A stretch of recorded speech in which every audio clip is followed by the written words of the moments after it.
అందరికీ నమస్తే అండి. Welcome back to our channel. ఈ రోజు వీడియోలో కార్తీక పౌర్ణమి రోజు వెలిగించే 365 ఒత్తులు ఎలా వెలిగించుకోవాలి, ఈ రోజు కుదరకపోతే మళ్ళీ ఏ రోజుల్లో వెలిగించుకోవాలి, ఎలాంటి నియమాలు పాటించాలి అనే పూర్తి వివరాలను అయితే నేను ఈ రోజు వీడియోలో షేర్ చేస్తానండి. కార్తీక మాసంలో వచ్చే పౌర్ణమి రోజు అంటే కార్తీక పౌర్ణమి రోజు ఈ 365 ఒత్తులను తెల్లవారుజామున గానీ లేదా సాయంత్రం గానీ వెలిగించవచ్చండి. కార్తీక మాసంలో చేసే ఏ దీపారాధన అయినా సూర్యోదయానికి ముందు గానీ సూర్యోదయం తర్వాత గానీ చేసుకుంటే మంచిదంటారు. ఈ 2020 సంవత్సరం కార్తీక పౌర్ణమి ఎప్పుడు వచ్చింది అనేది చూద్దాం. నవంబర్ 4వ తేదీ మంగళవారం రాత్రి 10:36 ప్రారంభమై నవంబర్ 5వ తేదీ బుధవారం సాయంత్రం 6:48 వరకు అయితే పౌర్ణమి గడియలు ఉన్నాయండి. మనకు సూర్యోదయంతో మొదలయ్యే గడియల్ని ప్రధానంగా తీసుకుంటాం కాబట్టి బుధవారం 5వ తేదీ సూర్యోదయంతో పౌర్ణమి గడియలు ఉన్నాయి కాబట్టి బుధవారమే కార్తీక పౌర్ణమి పూజ చేసుకోవాలండి. 365 రోజులు దీపారాధన చేయడం అనేది చాలా మందికి కుదరదండి. ఏదైనా కారణాల వల్ల గానీ, ఊరు వెళ్ళినప్పుడు గానీ, కొంతమందికి మైలని, కొంతమంది పురుడని, ఇలా చాలా ఆటంకాలు వస్తూ ఉంటాయి కదండి. అలాంటప్పుడు సంవత్సరం మొత్తం దీపారాధన చేసిన ఫలితం దక్కాలి అంటే కార్తీక పౌర్ణమి రోజున 365 ఒత్తులను వెలిగించుకోవాలండి. ఇంటిలో ఉన్న వారందరూ ఈ 365 ఒత్తులను వెలిగించాలా అంటే ఇంటి యజమాని వెలిగించవచ్చండి.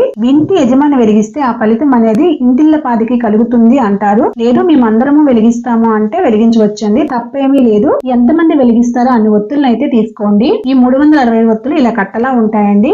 మధ్యలోంచి 3 గానీ 5 గానీ ఒత్తులను పైకి తీసుకుంటే వెలిగించడానికి వీలుగా ఉంటుందండి. వీటితో పాటు కొన్ని పువ్వొత్తులను కూడా తీసుకుంటున్నానండి. వీటిని ఆవు నేతిలో గానీ నువ్వుల నూనెలో గానీ వేసి 1 గంట పాటు నానబెట్టుకోండి. ఇలా నేతిలో గానీ నూనెలో గానీ నానబెట్టుకోవడం వల్ల ఒత్తులు వెలిగించేటప్పుడు తొందరగా వెలుగుతాయండి. ఆవు నేతిలో నానబెట్టి ఈ 365 ఒత్తులు దీపారాధన చేసి సంవత్సరం అంతా ఆవు నేతితో దీపారాధన చేసిన ఫలితం కలుగుతుంది అంటారు. ఈ ఒత్తులను మట్టి ప్రమిదలో గానీ, పిండి ప్రమిదల్లో గానీ, అరటిడప్పుల్లో గానీ వెలిగించవచ్చండి. అయితే మట్టి ప్రమిదల్లో దీపారాధన చేసేటప్పుడు వాడిన ప్రమిదల్లో కాకుండా వీలైతే కొత్త ప్రమిదల్లో వెలిగించండి. ఈ ప్రమిదలకు గంధము, కుంకుమ బొట్లు పెట్టుకుని అలంకరించుకోండి. ప్రమిద మీద ఇంకో ప్రమిదని అయితే ఉంచి దీపారాధన చేస్తూ ఉంటాం కదండి. అన్ని భారాలు మోసే భూదేవి దీపపు సెగను తట్టుకోలేదు అంటారండి. అందుకే ప్రమిద మీద ప్రమిద ఉంచి దీపారాధన చేస్తూ ఉంటాము. ఒకవేళ ఒక ప్రమిదని తీసుకున్నట్లయితే ఆ ప్రమిద కింద ఏదైనా ఆకుని ఉంచి కూడా దీపారాధన చేసుకోవచ్చండి. అలాగే నేను ఇక్కడ 2 పిండి ప్రమిదలను 9 ఉసిరి దీపాలను అయితే పెట్టుకుంటున్నానండి. వీటికి కూడా గంధం, కుంకుమ బొట్టు పెట్టుకుంటున్నానండి. ఈ 365 ఒత్తుల్ని ఎక్కడ వెలిగించాలి అంటే శివాలయం దగ్గర గానీ, విష్ణు ఆలయంలో గానీ వెలిగించవచ్చండి.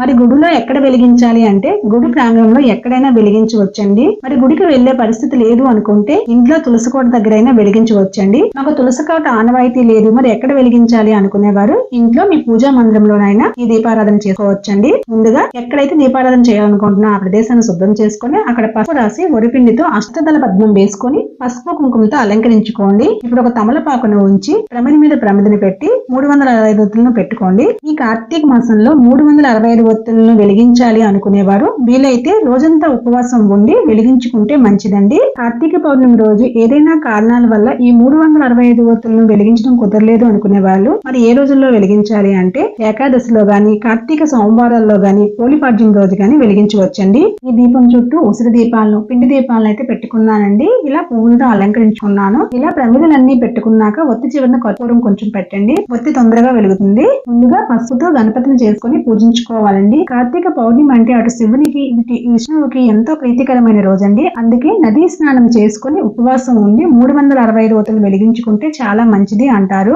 అలాగే దీపదానం ఇవ్వాలి అనుకున్న వారు ఈరోజు దీపదానం ఇస్తే మంచిదండి. గణపతికి పసుపు, కుంకుమ, గంధము, అక్షింతలు సమర్పించి తర్వాత దీపం, ధూపం, నైవేద్యం కూడా సమర్పించిన తర్వాత ఆ పరమశివుణ్ణి, ఆ శ్రీ మహావిష్ణువుని స్మరించుకుంటూ దీపాలను వెలిగించుకోవాలి.